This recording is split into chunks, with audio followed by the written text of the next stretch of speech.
Bueno, muy buenos días a todos y bienvenidos a una nueva edición de nuestras perspectivas económicas. En estos días tal vez bastante interesante para discutir lo que nos está pasando globalmente y en la Argentina.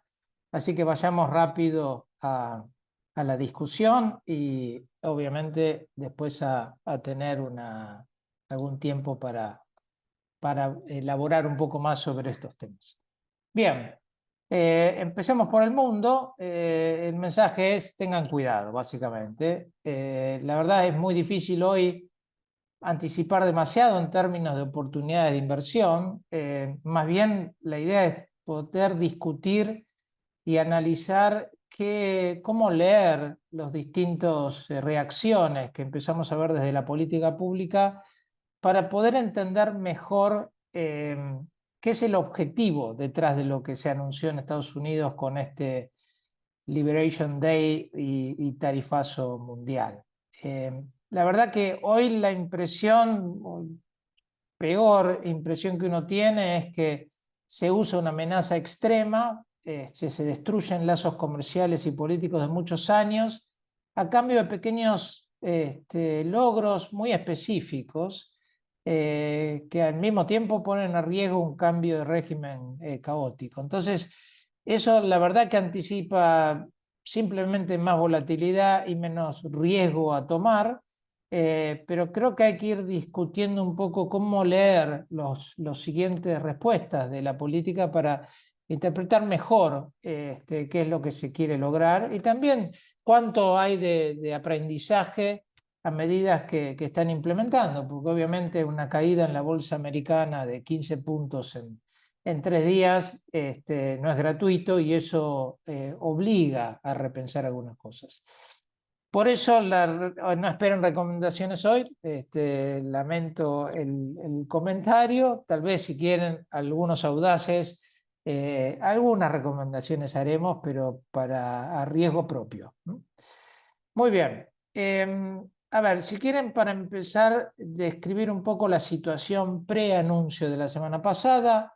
Acá tienen lo que había sido la descripción del FED en 19 de marzo, un poco anticipando que los anuncios por venir, más algunos que ya habían sido realizados, pero de menor escala, hacían pensar que teníamos un menor crecimiento del producto, un mayor nivel de desempleo, un mayor nivel de inflación por el impacto tarifario, tanto en el headline como en el núcleo, y probablemente bastante inacción por parte de la política monetaria porque le cuesta resolver dentro de ese dilema cuál es el objetivo central. Ustedes recuerden que en la FED hay un objetivo mixto que tiene que ver con el pleno empleo y la inflación, pero como estamos con bastante poco desempleo, la inflación pondera mucho.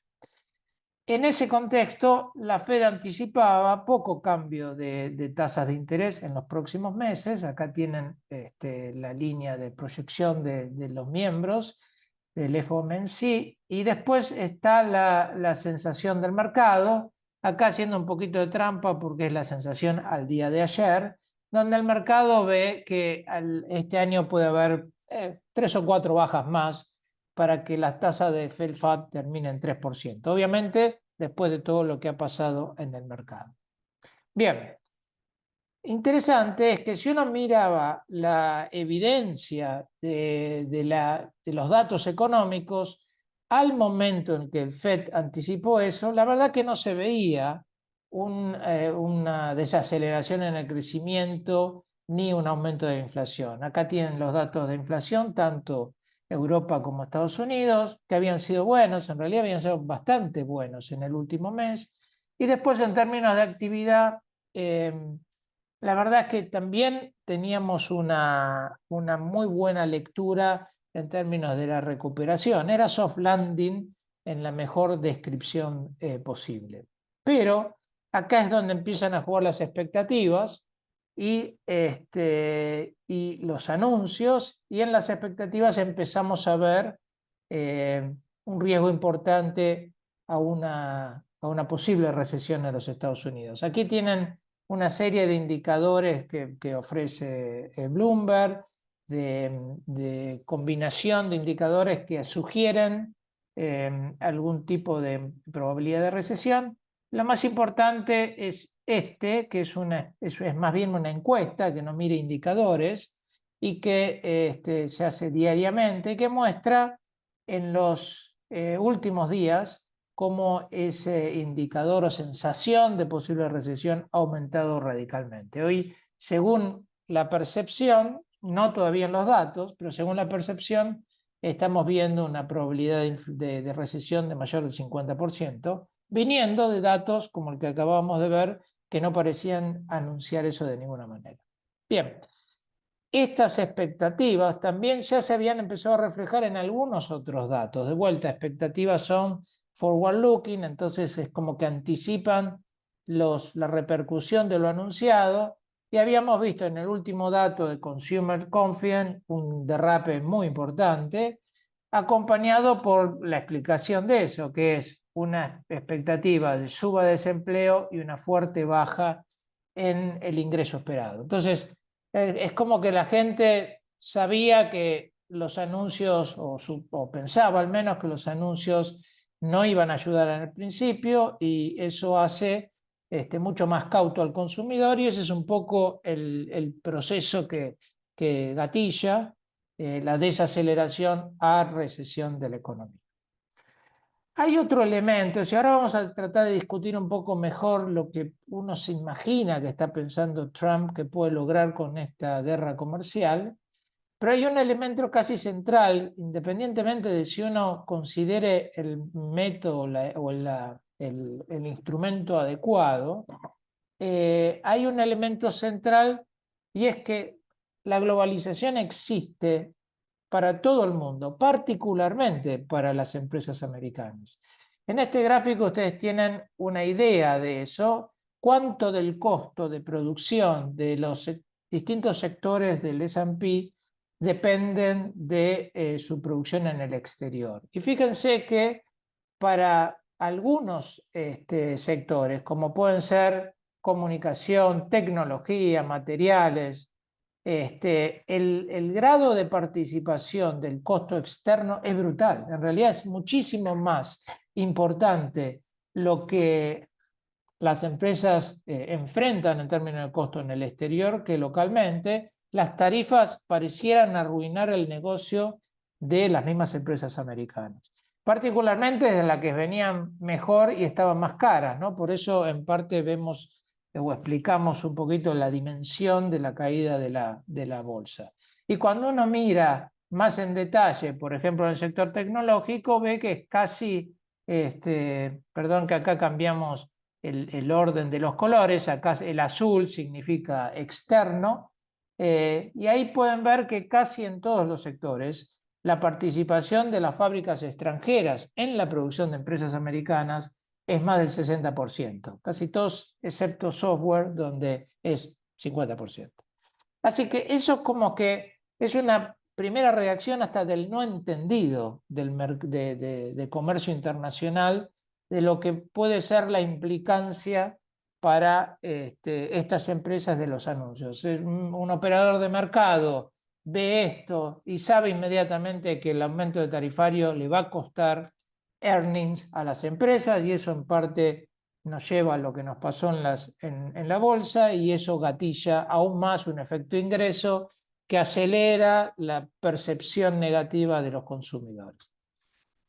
Bueno, ¿nos quedamos acá? No, porque la verdad es que falta tratar de entender mejor lo que pretende la administración americana para poder anticipar también con mayor capacidad lo que puede venir, porque esto es una amenaza simplemente para conseguir ciertos compromisos, o realmente es la obsesión de que la tarifa resuelve el tema comercial. Y la verdad es que cuesta creer, a ver, Trump lo repite, en parte que lo haya repetido después de que muchos le pidieron nivelar hacia cero el tema tarifario. Eso preocupa muchísimo, a mí en particular, pero igual uno se debe preguntar, porque la verdad es que cualquier economista mínimamente entrenado que le hable al presidente, le tiene que explicar que no hay que olvidarse de las fuerzas macros detrás de lo que está pasando en el comercio exterior. Primero, tenemos un déficit público muy grande en Estados Unidos. En general, el desahorro público es ahorro privado y viceversa. Segundo, el superávit de servicios es muy grande, es decir, él se está enfocando casi mayormente en el déficit de bienes, pero Estados Unidos es un gran exportador de servicios. La balanza bienes-servicios con Europa, por ejemplo, es prácticamente balanceada. Y después también algo fundamental, que es hasta que debiera agradecer la administración americana, es que el señoriaje que brinda el dólar como moneda de reserva permite financiar una cuenta corriente deficitaria, que es casi la imagen de espejo. El mundo necesita de dólares y la mejor forma de otorgárselos es gastando más de lo que uno puede en Estados Unidos. Con lo que casi sería atacarse a sí mismo. Ojalá Argentina pudiera tener al peso como moneda internacional y finalmente nos darían la razón para poder vivir sobre nuestras capacidades. Bueno, todo eso hace dudar sobre los verdaderos objetivos de Trump. Y es ahí donde uno trata de hacer una búsqueda un poquito más elaborada. Hay, por ejemplo, un par de papers de gente que fue asesora de Trump. Acá les resumo uno de Stephen Miran, que es un PhD Harvard que en su momento trabajó como asesor de Trump en el Trump 1.0, que lo que dice básicamente es, miren, el presidente ve que Estados Unidos cumple dos servicios internacionales fundamentales que no está correctamente retribuido. Uno es la oferta de seguridad y la otra es justamente el señoriaje, en el sentido de que el apoyo por mayor seguridad, Estados Unidos paga demasiado, mientras todos se benefician, hay un free riding que hay que resolver. Y cuando hablamos del dólar, lo que él dice es, la verdad que nadie se puede quejar de poder vender dólares casi gratuitamente, imprimir sin costo inflacionario, pero lo que sí hay que preocupa es que a pesar de eso, el costo de financiamiento de los Estados Unidos, que debiera ser muchísimo más bajo que en el mundo, porque el dólar tiene esa función, no se revela así. Si uno compara ajustado por expectativas de cambio de monedas, Estados Unidos Treasury prácticamente paga lo mismo que el Treasury en Alemania o en promedio en Europa o Japón. Entonces dice, bueno, esto hay que resolverlo. Una forma de resolverlo es la tarifa. La tarifa, ¿qué rol cumple? Bueno, fíjense en el escenario perfecto que se describe, que es donde la tarifa prácticamente sí sube los precios, pero al mismo tiempo sube el valor del dólar respecto al mundo, que es la forma de compensar por el aumento de tarifa. Y entonces prácticamente no hay un impacto inflacionario. La incidencia central es que los países comerciales, los socios comerciales, son los que pagan por la tarifa, y fundamental es que esto da una gran recaudación fiscal. En el neto no hay un efecto sobre comercio, por eso es que preocupa mucho cuando Trump sigue hablando de reducir el déficit comercial, que no debiera ser hoy ningún tipo de objetivo. Pero bueno, después hay pequeños caveats, ¿no? Este hombre dice, bueno, bien puede pasar que no resulte tan perfecto y tenemos un poquito de inflación que obviamente hace peor todos los resultados, pero no los termina de anular por completo. Y sí también las tarifas nos permiten avanzar en cierta negociación desde el punto de vista geopolítico, que es, bueno, lo tarifario nos ayuda a proteger ciertas industrias estratégicas y lo tarifario también nos ayuda a acomodarnos dentro del mapa geopolítico mundial para que nuestros aliados nos puedan ayudar con la parte industrial. Y el ejemplo de Taiwán respondiendo que quiere comprar aviones americanos es casi como el deal ideal para Trump. Igual no ha habido demasiado seguimiento a eso y eso también preocupa. Es decir, hoy la clave es terminar de entender lo que quiere o pretende Trump. ¿Cuál es su agenda de negociación, si es que la hay, que debiera haberla? Y entonces, a medida que vayamos revelando eso, vamos a saber mejor qué esperar de los activos. Mientras tanto, lo peor pasó. Activos de riesgo perdieron todo, estos equity, perdió todo lo que había ganado el año pasado. Y los únicos que sobrevivieron en realidad fueron los bonos de investment grade, que son los relativamente más seguros. Algo que nosotros veníamos hablando en nuestras conferencias pasadas, que dado los niveles de spread y de riesgo potencial, si había algo más o menos razonable eran los bonos de investment grade. Bueno, también es claro que parte del problema con el equity tiene un precedente que es la evaluación, ¿no? Acá, fíjense, este es un gráfico de price earning con datos esperados, donde uno ve que esto era el promedio histórico y que estábamos en un nivel ya excediendo el desvío estándar típico y que por ahí eso anticipaba una corrección. Bueno, la corrección la gatilló el anuncio. Y también es interesante, esto es algo que también discutimos muchas veces, que cuando uno hacía esa comparación de price earning con la historia, solo Estados Unidos estaba sobrevaluado históricamente. Y bueno, por eso se explica lo que ha pasado en las últimas semanas, donde el Make America Great Again está haciendo a América mucho menos great que el resto del mundo, con lo que parece ser también una contradicción en sí mismo y debiera generar una respuesta en términos de moderar el impacto de los anuncios o de definir claramente cuáles son los objetivos que se están buscando. Bien, solo para terminar con esto, una preocupación al menos personal en términos de lo que pueden ser un nuevo shock. De vuelta, para mí la lectura fundamental es qué quiere el gobierno americano y cómo lo va a conseguir.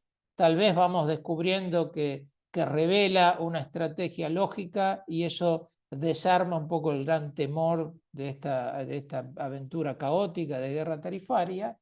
Pero además tenemos otros jugadores relevantes, el Fed. El Fed hoy, cuando uno mira las expectativas, algo parecido pasa con el ECB, pero no tanto, es más la atención sobre el Fed. Fíjense que la expectativa en pocas semanas cambió casi en 50 basis points de baja de tasas de Fed Fund. Eso sería lógico en un contexto donde la bolsa está perdiendo mucho valor, eso genera un efecto ingreso de recesión muy fuerte y hay que contenerlo. Hoy ya hay comentarios de que el mercado de treasuries está estresado porque es el único mercado que trata de resolver los margin calls y por eso todo pierde valor. Y necesita una reacción, probablemente la baja de tasas sea una buena, pero al mismo tiempo tenemos el efecto inflacionario de las tarifas. Y el Fed está en una situación muy incómoda, porque de vuelta estamos en pleno empleo, y cuesta hoy argumentar que preocupa demasiado una desaceleración económica, porque no sabemos la magnitud hoy, obviamente. A medida que pasa el tiempo y la bolsa sigue perdiendo y empezamos a ver una reacción en el mercado laboral, el Fed tiene mucha más razón. Pero puede tardar un poco más de la paciencia, de lo que da la paciencia del mercado, y eso a mí me preocupa, porque puede generar otro sell-off casi innecesario. Mientras tanto, las tasas reales siguen siendo altas y entonces realmente necesitamos que esas tasas bajen y hoy no vemos en este contexto demasiadas fuerzas ayudando al respecto. Obviamente hay un poco una distorsión actual que tiene que ver con el ajuste en el mercado. Hoy la gente vende treasuries cuando es lo más seguro que hay, pero en parte porque están resolviendo problemas en sus portafolios. Muy probablemente hacia fin de mes veamos que las tasas largas van a caer porque van a reflejar un poco lo que está pasando en términos de actividad y perspectiva. Pero entonces, si quieren ir a algún tipo de recomendación, la mía es compren volatilidad, básicamente. Es muy difícil hoy recomendar nada. A ver, si quieren jugarse, siempre hay alguno que tiene estómago. Hoy se pueden mirar las valuaciones del equities. Hay acciones que probablemente hagan sentido 10% debajo del valor de hoy. Uno puede vender un put a esa posición, ganarse 2 o 3% en 2 meses. Y si se ejecuta, bueno, termina comprando en el valor que uno esperaba. No, esas me parecen posiciones bastante lógicas. La otra es tratar de apostarle a la estabilidad de los bonos de mayor calidad, como el investment grade, después de este sacudón de estos días. Después, ¿qué dice la teoría que debiéramos esperar? Bueno, la teoría dice que claramente tiene que haber una apreciación del dólar, que hoy tal vez no sucede porque hay un desarme importante de posición y esto está por sobre lo que los flujos debían explicar. Ahí hay un punto que hacen muchos europeos, que yo no tengo una verdadera dimensión de los comentarios estos, pero los tomo con cautela, y es que el cambio geopolítico obligó a Alemania a modificar sus metas y sus limitaciones fiscales, y hoy, después de los últimos acuerdos en el Congreso, Alemania puede gastar y mucho en armamentos, en infraestructura y también en apoyo a la industria local. Y eso, hoy hablan de un espacio de 20 a 30 puntos del producto, que me parece muy exagerado. No creo que el cambio de actitud de la superprudencia al gasto masivo sea inmediato en un país como Alemania, pero hay que tener en cuenta esos elementos. Obviamente, ante una Alemania que reacciona con una fuerte expansión fiscal, hay un apoyo más fuerte sobre el euro del que uno hubiese anticipado ex ante. Así que no sé muy bien qué decirles sobre el dólar en términos internacionales, pero sí me da la impresión de que vamos a un nivel un poquito mejor del actual. Curva de rendimiento debiera achatarse, por lo que mencionamos antes. De repente, sí, la inflación es inicial y el riesgo es a futuro. El oro, que ha sido un gran refugio de valor hasta ahora, debiera ser algo que hay que mirar con mucho cuidado, porque en una recesión todo activo pierde valor. Y fíjense lo que le pasó al oro al comienzo de la pandemia. Así que mucho cuidado con el oro. Y después están, en términos generales, los activos de países grandes, que son menos abiertos a comercio exterior, debieran sufrir menos que los países pequeños si uno quiere esa un poco de identificación geográfica. Último punto, para ya abrir la discusión de Argentina. Hay una oportunidad para Latinoamérica, sin duda. Ayer hubo una nota de Luciano, me parece, y de varios economistas que me parece muy válida. Hoy, realmente, Latinoamérica salió bien parada de esta guerra comercial. Hay muy poca tarifa sobre Latinoamérica cuando todo el esfuerzo tarifario es Europa y Asia. Y eso le permite a Latinoamérica integrarse más con los Estados Unidos y al mismo tiempo encontrarle una integración mayor a Europa y Asia, lo que moviliza la discusión renovada de Mercosur, Europa en Tratado de Libre Comercio. Con lo que, a ver, conclusión, no sé si les ha ayudado mucho, pero al menos sí a tratar de leer lo que uno debiera o lo que uno ve que son las reacciones de política.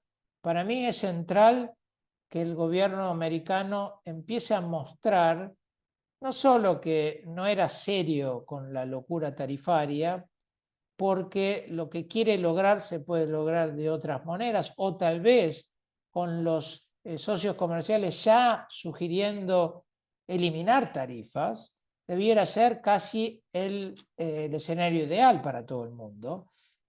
Eso tal vez de a poco empiece a revelar que con algunas pequeñas concesiones de los socios comerciales, más una baja tarifaria general, tenemos un mundo, no sé si mejor, pero mejorado con algunos brotes de intervención. Eso sería lo ideal y sería lo que uno quisiera esperar. El mercado quiere creer eso. Fíjense que cuando hay una mínima sugerencia de que hay un retroceso en la posición americana, el mercado ralea.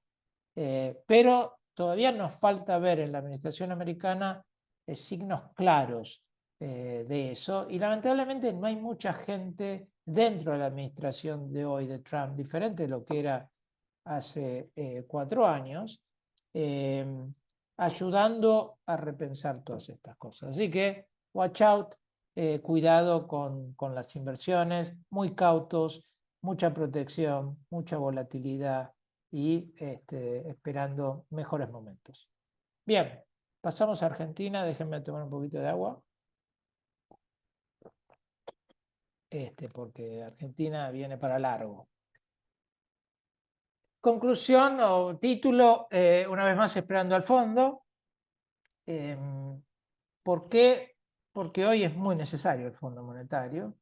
A modo de resumen, si quieren, yo diría, yo leo Argentina así. Se ha logrado la credibilidad fiscal, pero en el horizonte del gobierno, porque el gobierno todavía padece con cierta injusticia, porque no le afecta, no tiene algo que ver con su propio carácter, sino con la argentinidad, la pérdida reputacional del pasado.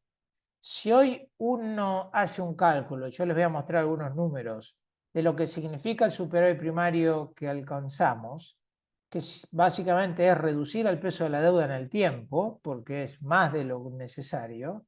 Sin embargo, el mercado todavía no le ha brindado financiamiento al gobierno, y simplemente por la pérdida reputacional del pasado. Algo habremos hecho y después vamos un poco más al detalle de eso. Entonces, hay que aceptar esa realidad. Al mismo tiempo, se empiezan a ver algunos indicios de que esa realidad empieza a pegar en los mismos éxitos del gobierno. Tema inflacionario, vimos cierto amesetamiento en términos de la inflación. Marzo se espera arriba de febrero. Los números de alta frecuencia no mejoraron sustancialmente. Y después tenemos el tema comercial que va empeorando, como uno se imaginaba, pero lo que no se imaginaba uno es que no iba a haber un flujo compensador en términos de capitales. La idea era que como el esfuerzo fiscal atraía financiamiento, eso permitía que pasemos de un superávit comercial que era del astronómico, de autarquía, a uno que sería más de una integración al mundo. Pero esa parte del financiamiento es la que no ha pasado, y en el contexto actual, luego del shock tarifario de Trump, lo lógico sería esperar que si no pasó, no va a pasar, a menos que haya un cambio fundamental en la percepción del mundo sobre Argentina, que puede ser las elecciones un primer paso, pero tal vez no sea suficiente. Entonces, es el tiempo, básicamente, lo que dirá eso, y es el tiempo lo que hay que ganar usando al fondo como un nuevo puente. En términos de mercados, yo creo que acá estamos en la misma que en términos globales. Muy difícil anticipar demasiado. El cepo, por suerte, funciona de contención, y por eso yo diría que debiéramos esperar más cepo, no menos, aún con el Fondo Monetario. Y después la pregunta de cómo esto sigue depende un poco de cómo se usan los recursos del fondo, y algunas sugerencias les puedo dar sin tener información, pero un poco la visión educada que uno puede tener. Bien, compromiso fiscal es un hecho. Todos estamos esperando el año que viene un nuevo dato de primario superavitario.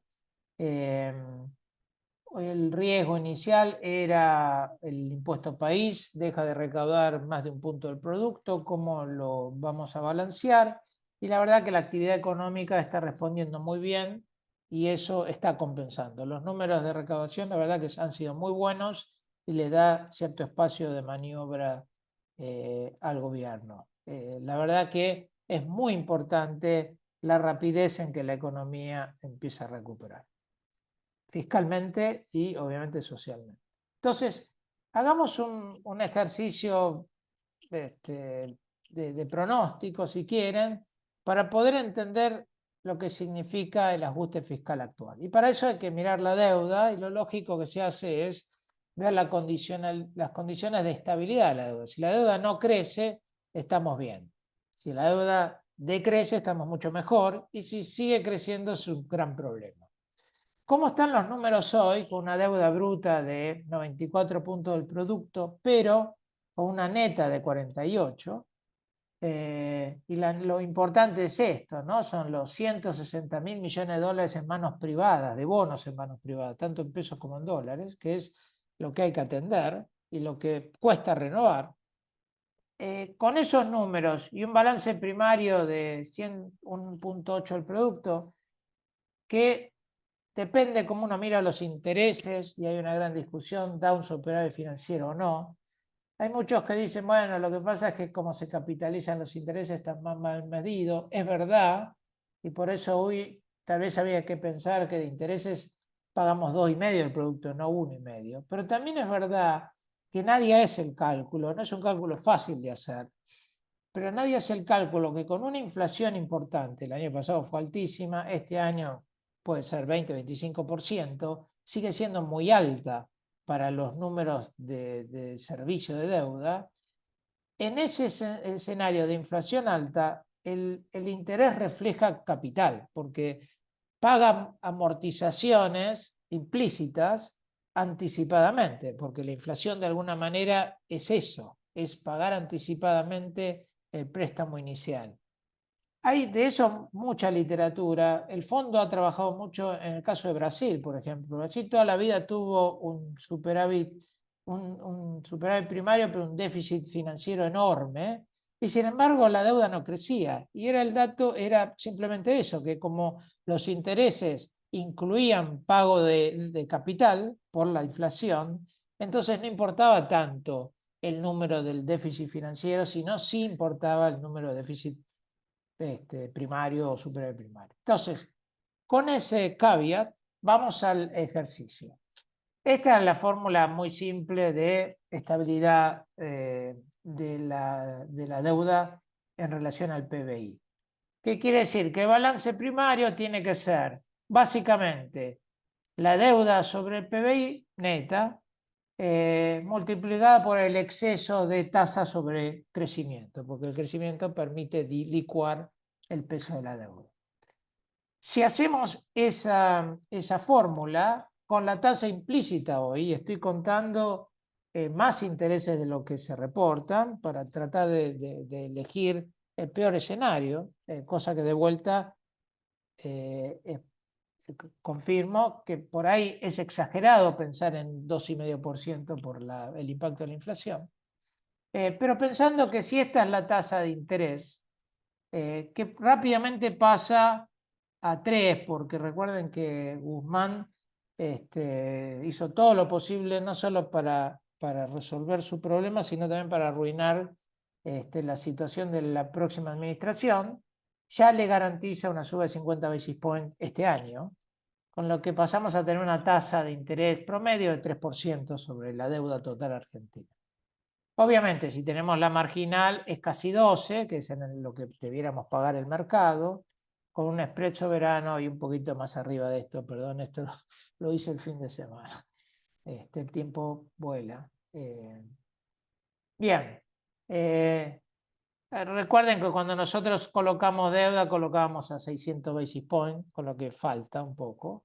Pero el punto es, si nosotros seguimos con la tasa que tenemos y al mismo tiempo vamos renovando a mercado, pasamos de en el corto plazo de necesitar un balance primario de 0,3 del producto, contra 1,8. Y en el largo, cuando todo se renueve al marginal, 4,5 del producto.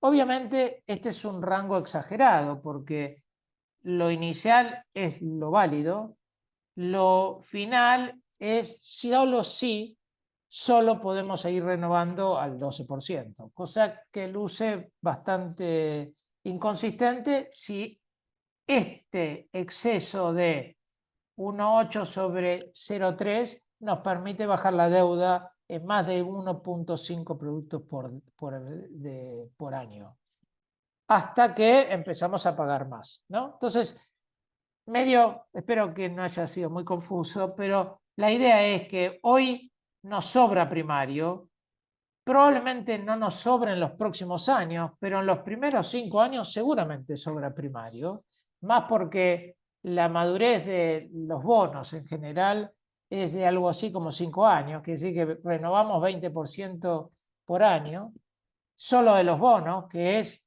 la mitad de lo que es la deuda, con lo que eso nos ayuda a pensar que el esfuerzo fiscal actual sí baja la presión de deuda sobre el producto y debiera entonces también bajar el riesgo país, cosa que hasta ahora no ha pasado. Y simplemente no ha pasado porque hubo muy mala administración en el pasado y porque tuvimos congresistas aplaudiendo la reestructuración del 2001, tuvimos una muy mala negociación de la deuda en el 2007 que llevó 6 años de retraso, tuvimos una catastrófica negociación de la deuda con el ministro Guzmán, donde casi que hubo un maltrato que no se perdona de los tenedores de deuda. Y todo eso es lo que estamos sufriendo hoy. Entonces, hay que ser un poco justos con el gobierno, que hace todo el esfuerzo que puede, pero lamentablemente Argentina no solo era una cuestión de déficit hoy, sino también de los déficits acumulados en deuda que alguien tiene que renovar. Entonces, ahí es donde hay que entender un poco que el tiempo es clave para que nosotros podamos seguir revelando que vamos a seguir así y poder seguir convenciendo a los inversores de que cada vez nos parecemos más a nuestra actualidad y menos a nuestro pasado. Bien, dicho esto, lamentablemente empezamos a ver ciertas dudas. De vuelta, la duda de continuidad creo que se refleja también en una expectativa de inflación que no cae muy rápido y en una expectativa comercial que refleja un poco la recuperación y tal vez un poco también de especulación, con lo que tenemos un superávit comercial que fue muy grande el año pasado y que este año empieza a desaparecer. Y ahí está el punto clave, porque fundamental es que hacemos todos los esfuerzos necesarios, pero si el financiamiento no viene, todavía nos falta financiar la historia.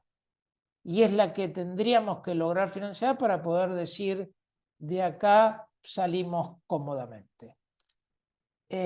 Los números del año pasado son un poco engañosos porque el gobierno, acá yo lo que les muestro es del Banco Central la cuenta corriente cambiaria y la cuenta financiera cambiaria. Y lo que ven es que en realidad, aunque se sigue, estos son promedio de 12 meses para eliminar cualquier tipo de estacionalidad en estos números que son muy estacionales, acá lo que vemos es que en realidad el comercio, que tuvo un pico de 10.000 millones de dólares de superávit, empieza a tener, obviamente fue más en el año, pero estoy viéndolo en esta métrica, empieza a tener hoy un déficit más o menos de 5.000 millones, perdón, dije 10.000 millones, 5.000 millones. Y la cuenta financiera compensa en parte, pero fíjense qué pasa si a la cuenta financiera le sacamos el impacto del blanqueo, que agregó 20.000 millones de dólares en depósitos que se canalizaron y permitió comprar dólares, pero que son un once and for all, con riesgo eventualmente que algunos se vayan, y no es la solución al flujo de todos los años que no son necesarios. Necesitamos. Entonces, Ante esto y más después de Trump, necesitamos al Fondo Monetario. Y estos son los números.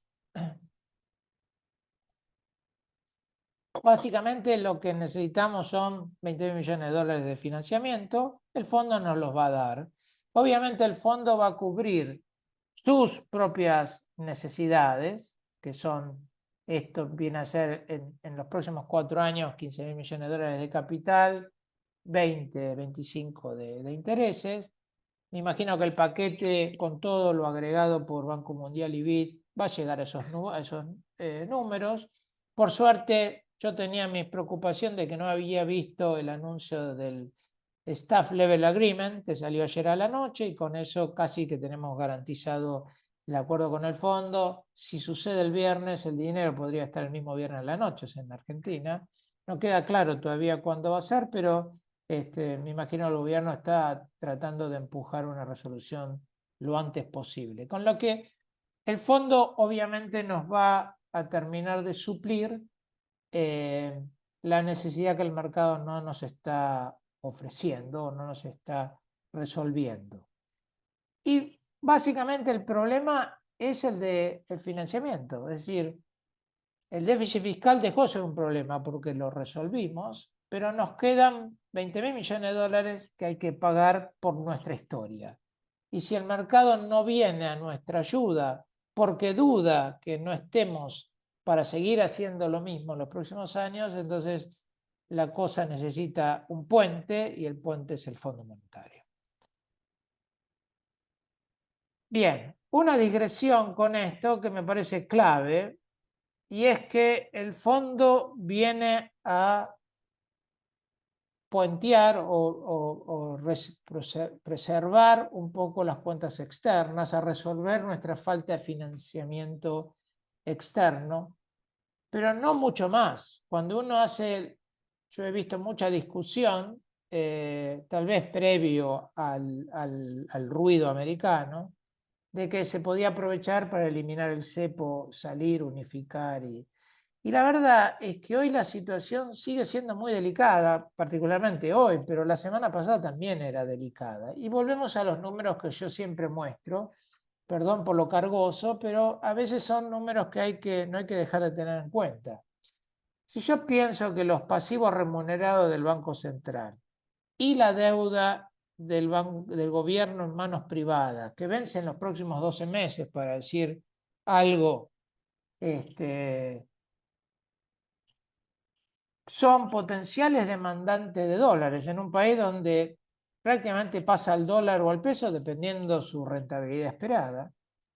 Entonces, tengo un desbalance de casi 60.000 millones de dólares, porque eso se compensa con reservas netas que hoy son negativas.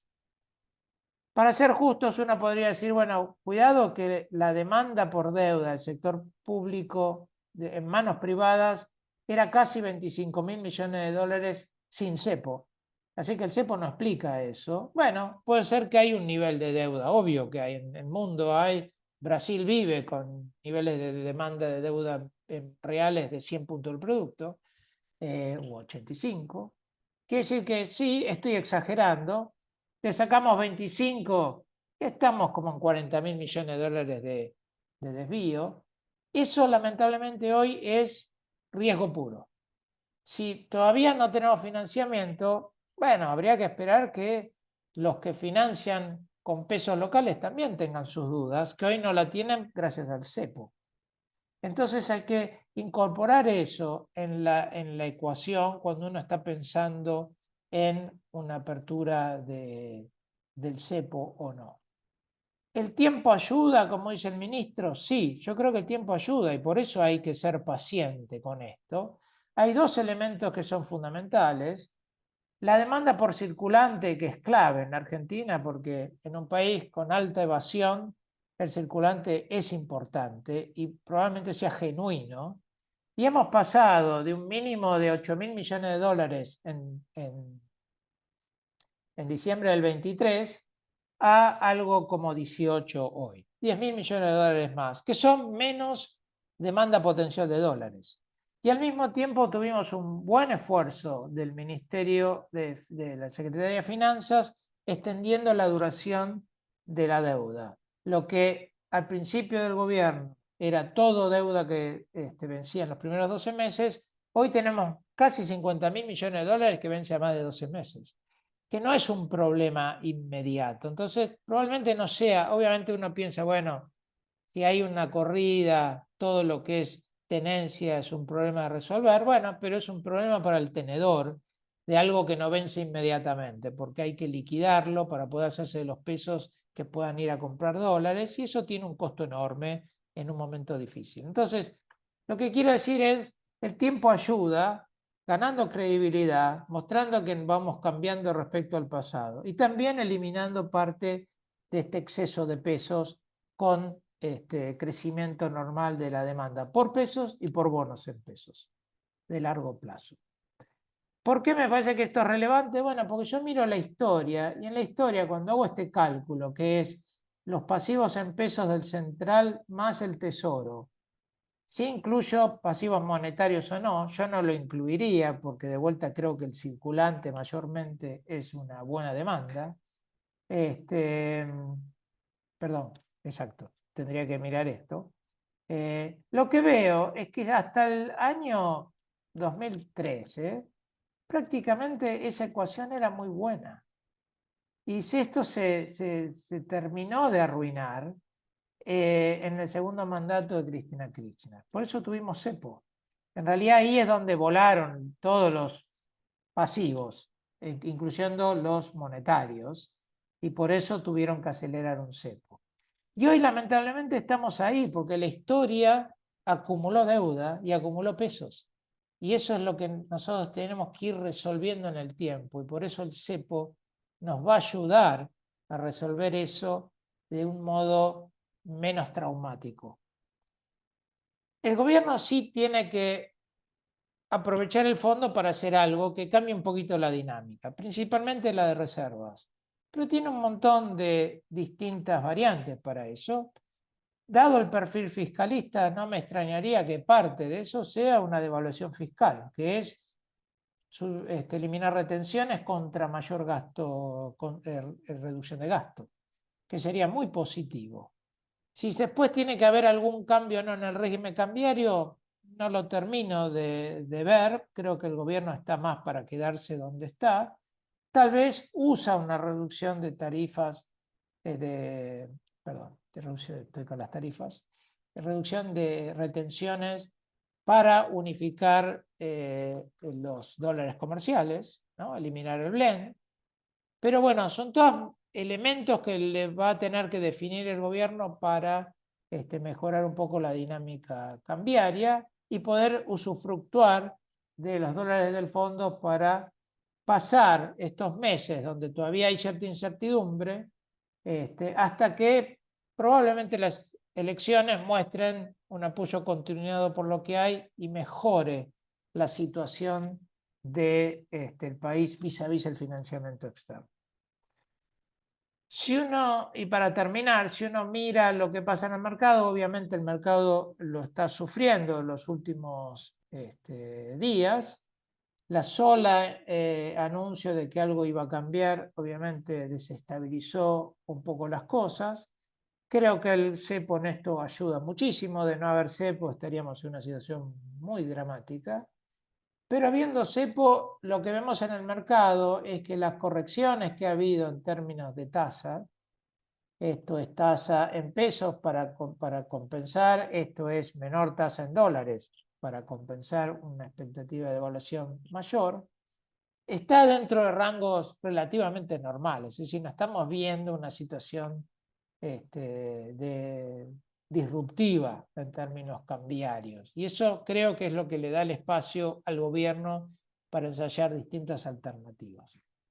Bueno, con eso creo que termino. Si quieren, último punto es, no hay que olvidar qué es lo que ha pasado con la deuda en dólares en Argentina. A pesar de que no tenemos financiamiento, la mejora del riesgo argentino fue brutal comparado con el resto de los mercados emergentes.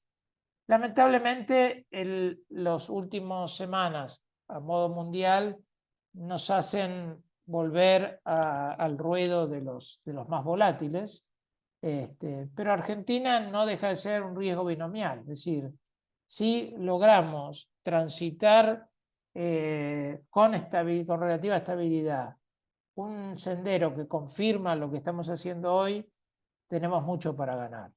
Si hay alguna demostración de lo contrario, obviamente, estoy hablando de la política, no de la política económica, sino de los políticos, entonces ahí es donde tenemos que ser muy cautos. Así que, término de recomendación de inversiones, muy difícil, esto es al gusto de cada uno y de lo que piensen, pero con suerte el compromiso del fondo rápido y con un desembolso inicial importante, creo que va a ayudar a tranquilizar una vez que confirmamos que el cepo se queda, creo, al menos para mí.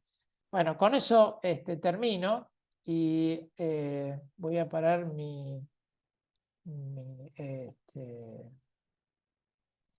el sharing para poder ver un poquito qué es lo que está pasando con las preguntas y pasamos a responder. A ver, déjenme a ver si encuentro. Acá tengo varias. Bien, déjenme tomar agua porque siempre hacen trabajar mucho las preguntas.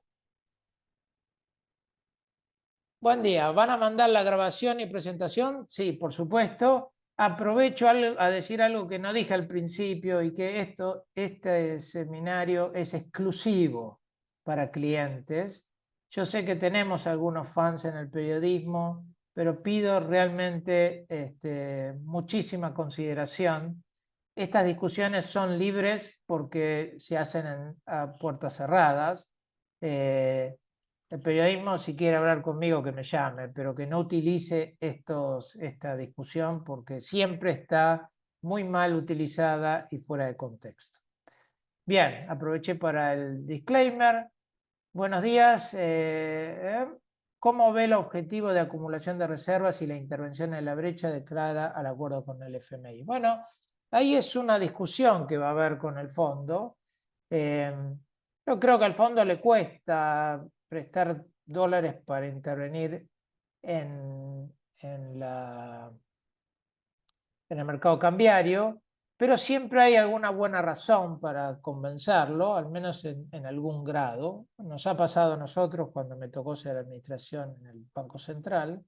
Creo que hoy hay una buena razón, dado el cambio que hemos logrado en términos fiscales, también de la buena perspectiva que hay a futuro en términos de ingreso de dólares. Es decir, si hoy Argentina tuviese la capacidad, lo lógico sería que pida prestado 30.000 millones de dólares al mercado, cancele los pesos, la deuda en pesos, y abra el cepo, y con eso espere hasta que esos dólares que va a producir el sector energético nos permitan de alguna manera repagar esa deuda. Pero lamentablemente eso no está y por eso hay que ir paso a paso.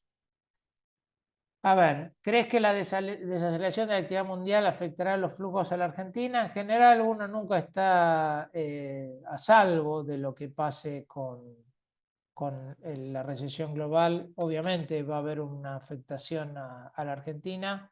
Con suerte no es mayor, porque lo nuestro es más que nada a través de precios de commodities, más que de otras cosas. Y en los commodities, la gran pregunta ahí es qué le pasa al dólar, ¿no? En el contexto actual, pareciera que los commodities sufren, porque sufren todos los activos, pero que el problema sería una fuerte revaluación del dólar, que hasta ahora no se ha visto. Entonces hay que esperar un poco más. No es una buena noticia la recesión.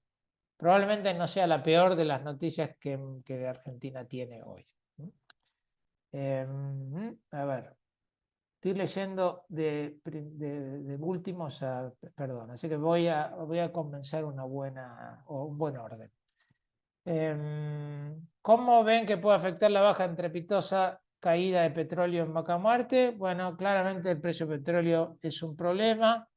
Mis conocidos del sector dicen que Vaca Muerta puede producir a precios bajísimos y es justamente una de las virtudes que permite anticipar mucha inversión ahí. También me da la impresión de que el precio del petróleo tiene su contención, que como cualquier activo en este contexto sufre, pero me da la impresión de que hay pisos para eso, ¿no? No estoy viendo una caída del petróleo como vimos en la pandemia, porque no hay una recesión de que es un parate internacional tremendo como pues una recesión normal, ¿no?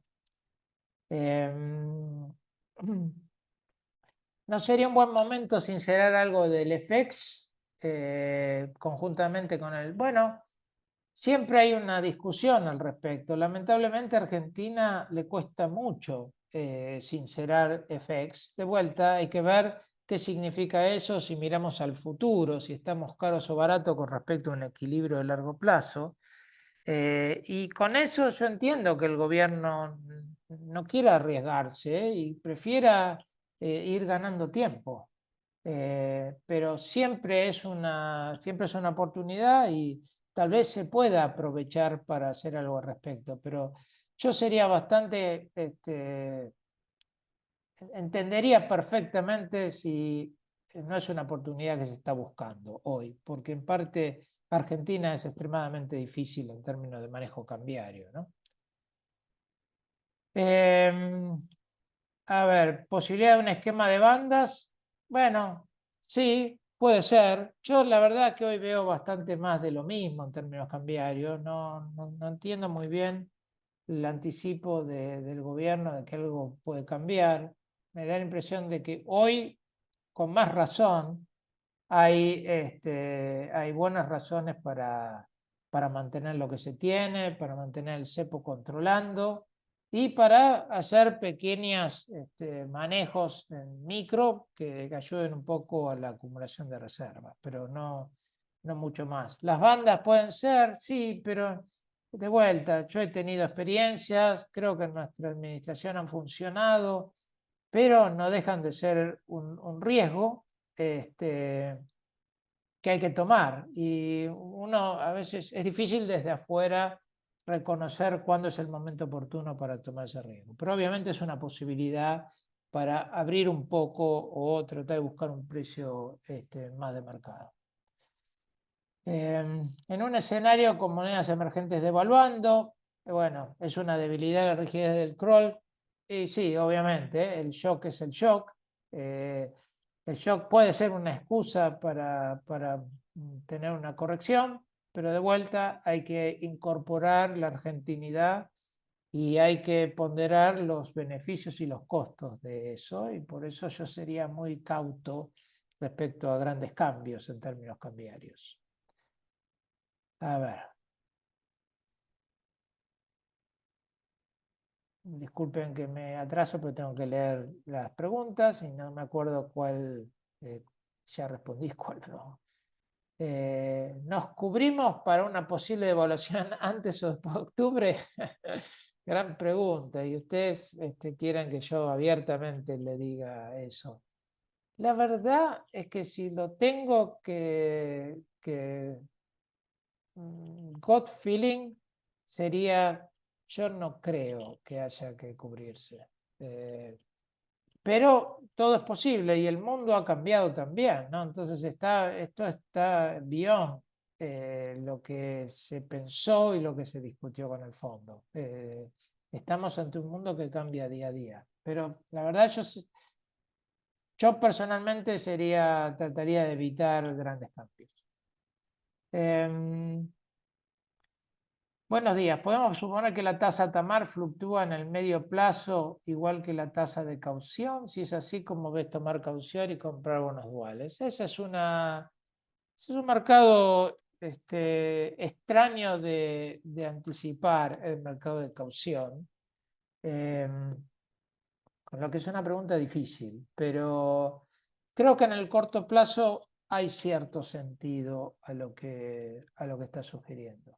De vuelta, es algo que hay que manejar en muy de corto plazo renovando. ¿Qué hacemos los importadores? Gran pregunta, porque yo creo que la pregunta ahí depende de la posición de cada uno. en términos de cuánto stock tiene, cuánta capacidad de pass-through tienen. De vuelta, si es una forma implícita de preguntar si hay una fuerte corrección cambiaria, yo sinceramente creo que no.